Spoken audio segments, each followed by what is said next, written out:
अब एक common question जो साइकोसिस में आता है, difference between positive and negative symptoms of साइकोसिस। अच्छा, पॉजिटिव सिम्टम्स के ऊपर आते हैं। पॉजिटिव सिम्टम्स में हमने डिस्कस किया था कि डोपामीन का लेवल बढ़ जाता है और नेगेटिव सिम्टम्स में कम हो जाता है। भाई ज़्यादा हो जाता है, कहने का मतलब क्या था कि बेसिकली वहाँ पे देयर विल बी एक पॉजिटिव सिम्टम्स में there will be the excessive dopamine activity. Dopamine activity बढ़ जाएगी, बट कौन से पाथवे का जिक्र था इसमें? There will be excessive dopaminergic activity in the mesolimbic system. Negative system में reduced dopamine activity in the mesocortical pathway. अच्छा, अब जी ये हम लोगों ने डिस्कस कर लिया। फिर हम लोगों ने एक अल्टीमेट कंक्लूजन निकाला था ट्रीटमेंट से रिलेटेड। हमने डिस्कस किया था कि जो पॉजिटिव सिम्टम में क्या है कि कॉमनली जो आप अपनी जो ट्रेडिशनल एंटीसाइकोटिक्स इस्तेमाल करते हो वो आपके पॉजिटिव सिम्टम्स को मैनेज कर लेती हैं। ठीक है, कैसे मैनेज करती हैं कि वो डोपामीन रिसेप्टर्स को टारगेट करती हैं। ठीक है, जिस वजह से आपका पेशेंट तो वेल रिस्पॉन्ड करता है।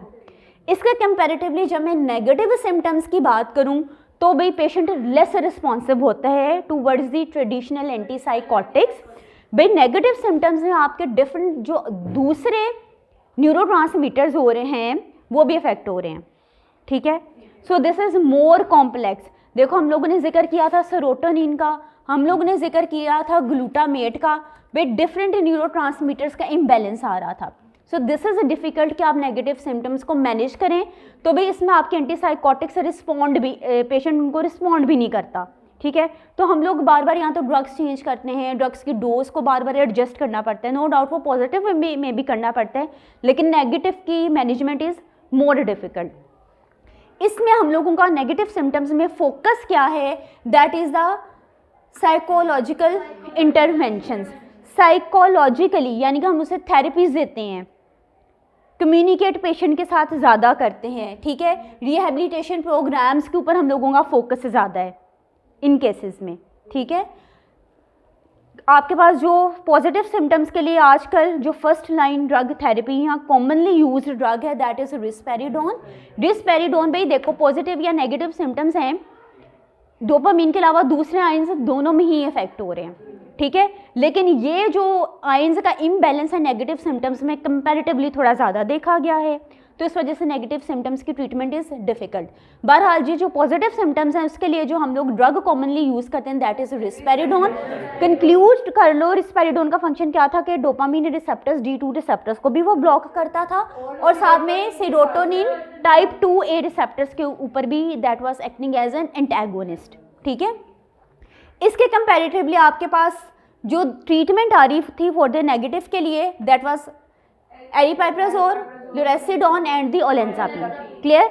और भी हम लोग ने डिस्कस किया था, आपके पास एक ड्रग थी दैट वाज द क्लोजापिन, जिसको डिसकंटिन्यू करने से रिलैप्स के भी चांसेस थे, जो आपको एमरजेंसी कंडीशंस की तरफ ले जाती थी। ठीक है, मायोकार्डाइटिस की तरफ ले जाती थी, बोन मैरो सप्रेशन की तरफ ले जाती थी। क्लोजापिन हम लोग कहते थे जी कौन से पेशेंट में, रिफ्रैक्टरी पेशेंट्स में इस्तेमाल करते हैं जो किसी और ट्रीटमेंट को रिस्पॉन्ड नहीं करते। क्लोजापिन आपके पास ऐसी ड्रग थी जो पॉजिटिव और नेगेटिव दोनों सिम्टम्स के लिए आप इस्तेमाल करते थे।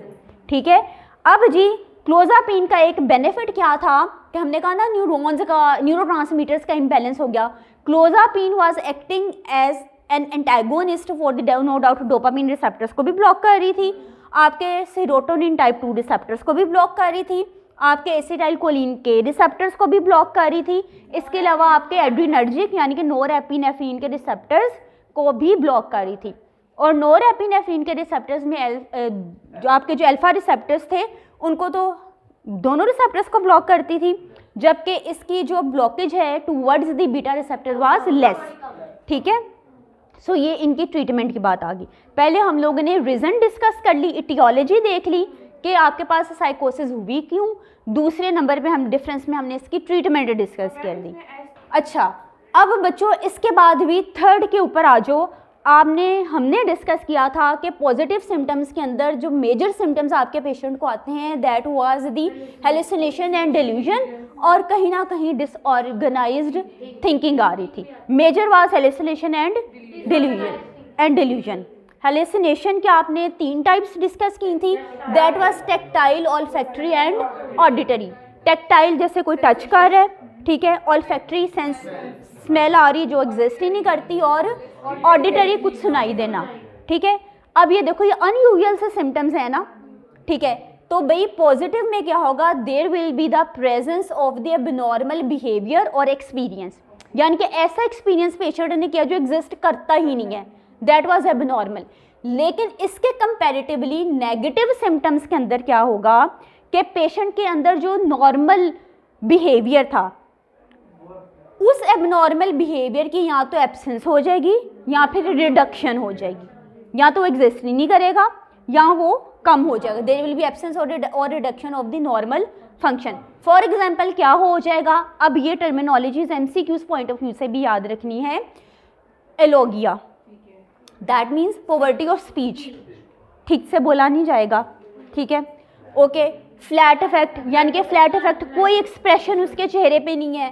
देन पुअर अटेंशन, उसके बाद avolition means loss of motivation, then anhedonia, lack of pleasure, then उसके बाद लॉस ऑफ सोशल इंटरेस्ट जिसको हम कहते थे social withdrawal, then last one is attention deficit. तो भाई ये आपके पास पॉजिटिव और नेगेटिव के डिफरेंसेस आ गए थे, क्लियर।